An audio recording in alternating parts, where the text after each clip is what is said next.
প্রাথমিক বিদ্যালয়ের শিক্ষার্থীদের পুষ্টি নিশ্চিত ও স্কুলে উপস্থিতি বাড়াতে সরকার চালু করেছে স্কুল ফিডিং কর্মসূচি।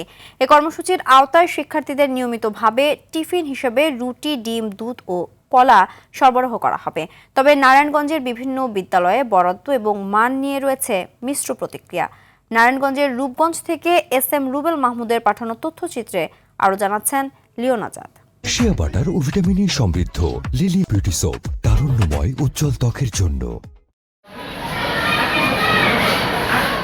নারায়ণগঞ্জের রূপগঞ্জ উপজেলার বিভিন্ন সরকারি প্রাথমিক বিদ্যালয়ের এখন নিয়মিত দৃশ্য এটি। টিফিনের ঘণ্টা বাজলেই খুদে শিক্ষার্থীদের পাতে পড়ছে পুষ্টিকর খাবার। সরকারের বিশেষ এই স্কুল ফিডিং কর্মসূচির আওতায় শিশুদের দেয়া হচ্ছে রুটি, ডিম, দুধ ও কলা। ধন্যবাদ মাননীয় প্রধানমন্ত্রী আমাদেরকে এই টিফিন দেওয়ার জন্য। আমরা শরীর সুস্থ রাখতে পারছি এবং পড়ালেখায় গভীর মনোযোগ দিতে পারছি। উদ্যোগটি প্রশংসনীয় হলেও অভিভাবকদের মাঝে রয়েছে মিশ্র প্রতিক্রিয়া। খাবারের মান ও পরিমাণ নিয়ে অভিযোগ অনেকের।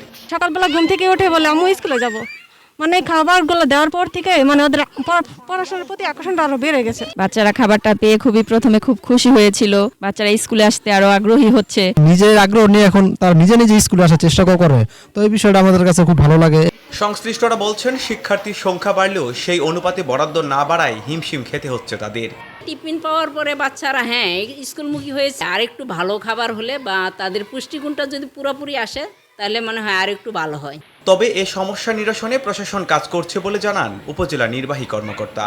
আমরা খুবই এটা আমাদের নজরের মধ্যে রেখেছি যাতে কোনো ধরনের অনিয়ম এটির মধ্যে না হয়, এবং যারা ডিস্ট্রিবিউটর রয়েছে তাদের সাথে আমরা মিটিং করেছি, ফোনে কথা বলছি, যাতে প্রজেক্টে যেভাবে বলা আছে সেভাবে যাতে আমরা এই খাদ্যগুলো শিক্ষার্থীদের কাছে পৌঁছে দিতে পারি, সেটার ব্যাপারে আমরা সচেতন রয়েছি।